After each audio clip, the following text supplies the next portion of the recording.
बिहार में जातीय गणना के बाद जाति की सियासत हावी हो गई है। मंडल वर्सेस कमंडल की सियासत एक बार फिर बिहार की राजनीति में उफान पर है। गोवर्धन पूजा पर बीजेपी ने यदुवंश सम्मेलन क्या बुलाया, आरजेडी के खेमे में हलचल मच गई।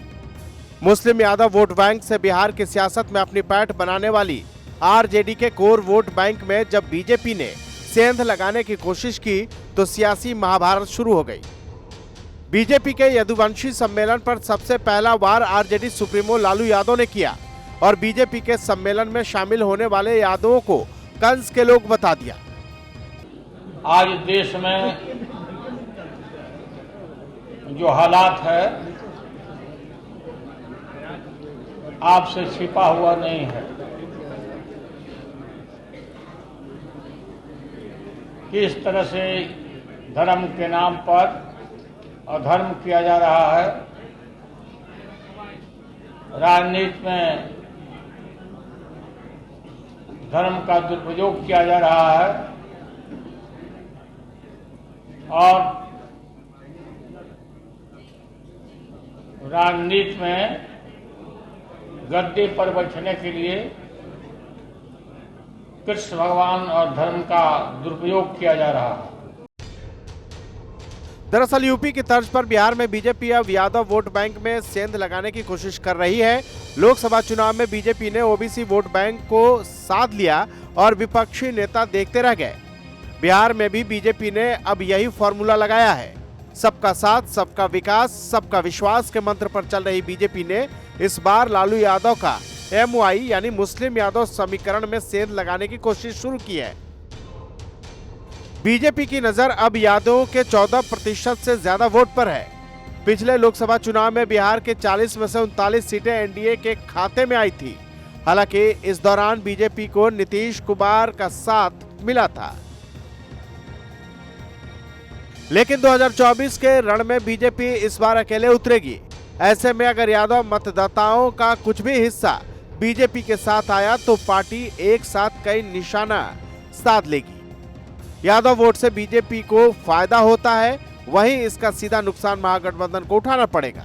जाहिर है आरजेडी को A to Z की पार्टी बताने वाले डिप्टी सीएम तेजस्वी यादव को भी इस बात से फर्क तो पड़ता है। भले ही तेजस्वी कह रहे हैं कि बीजेपी को इससे फायदा नहीं होगा। देखिए, यह सफेद झूठ है, इससे बड़ा झूठ नहीं हो सकता है।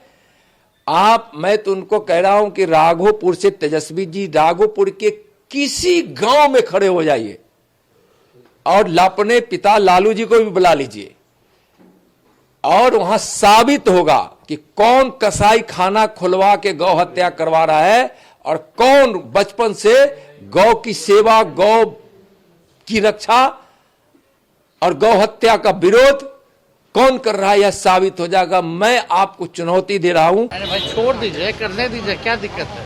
किसी को मना ही है, लोकतंत्र में है, जिसको जो मर्जी वो करे ना। खूब प्रयास करें, हमारी शुभकामनाएं। जाति की लड़ाई से शुरू हुई सियासत लालू परिवार और नित्यानंद राय तक पहुंच गई। लालू ने नित्यानंद पर हमला बोला और कहा कि बीजेपी ने उनको सीएम बनाने का लॉलीपॉप दिया, लेकिन क्या क्या तो आरजेडी प्रमुख के बयान पर नित्यानंद भी चुप नहीं रहे और उन्होंने लालू परिवार को ही चैलेंज कर दिया। ये पहले हमारे यहाँ अप्रोच करता था आने के लिए। बीजेपी ने इसको बनाया था कि इसको मुख्यमंत्री बनाना है, जादू में मुख्यमंत्री बनाना है।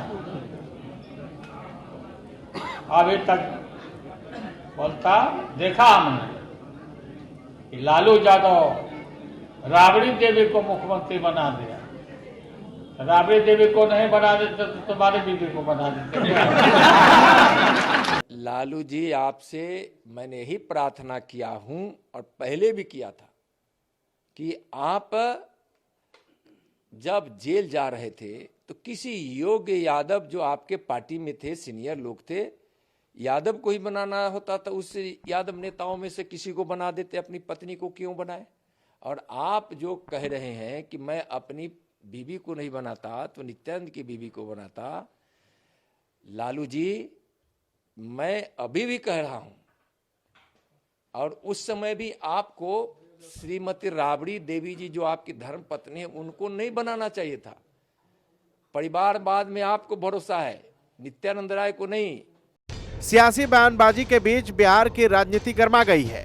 बिहार की राजनीति में भगवान कृष्ण के एंट्री से एक तरफ जहां आरजेडी और बीजेपी आमने सामने है, तो कांग्रेस भी लालू के समर्थन में खड़ी हो गई। कांग्रेस अध्यक्ष अखिलेश सिंह तो यदुवंशी सम्मेलन को बीजेपी के लिए मुंगेरी लाल के हसीन सपने बता रही है। अरे भाई, अभी मुजफ्फरपुर में आए थे अमित शाह, उस दिन तो कहे कि हमको जादवों का वोट की जरूरत नहीं है, तो तुरंत फिर यदुवंशी सम्मेलन का क्या मतलब रह जाता है। तो बिहार का जो भारतीय जनता पार्टी का नेतृत्व है वो यादव समुदाय के साथ अपमान तो कर ही रहा है, उनका मजाक उड़ा रहा है। सरकार है कि जो यादव है वो लालू यादव के साथ अब नहीं रहा, अपमान क्या जा। हाँ, वो सब चला गया अमित शाह और मोदी के साथ। तो चुनाव आ ही रहा है, पता चल जाएगा। लालू यादव भी कह रहे हैं कि यादव एक है, यादव टूटने वाला नहीं है। तो यादव पर तो कितना प्रयोग हो गया, यादव कहाँ टूटा। यादव तो रहा ही लालू जी के साथ, राष्ट्रीय जनता दल के साथ और महागठबंधन के साथ। 24 में चुनाव है सर, यादव वोटरों पर अब बीजेपी का नजर पड़ गया है, क्या पाएगा? यादव वोटर पर अब बीजेपी का नजर पड़ गया है। बीजेपी का ये मुंगेरी लाल का जो हसीन सपना देखते थे ना, तो वही है। सर 5 राज्यों में चुनाव है, क्या लगता है? पांचों जगह कांग्रेस की सरकार बन रही है। बहरहाल 5 राज्यों के चुनाव के बीच बिहार में अगले साल चुनाव होगा, लेकिन चुनावी गणित का हिसाब किताब अभी से ही तेज हो गया है। इंडिया गठबंधन को एकजुट कर लालू ने केंद्र और बीजेपी के खिलाफ बड़ा मोर्चा खोला है, तो बीजेपी लालू की उनकी बिसात पर मात देने की कोशिश कर रही है। बिहार बीजेपी ने नित्यानंद राय और रामकृपाल यादव के जरिए यादव वोट बैंक को अपने पाले में लाने की कोशिश तेज कर दी है। नीतीश के पाला बदलने से बिहार में बीजेपी वोट बैंक में पिछड़ती दिख रही है, लिहाजा यादवों के जुटान के जरिए और एक साथ 21,000 यादवों को पार्टी में शामिल कराकर बीजेपी ने लालू को चैलेंज किया है और यादव कार्ड खेल दिया है।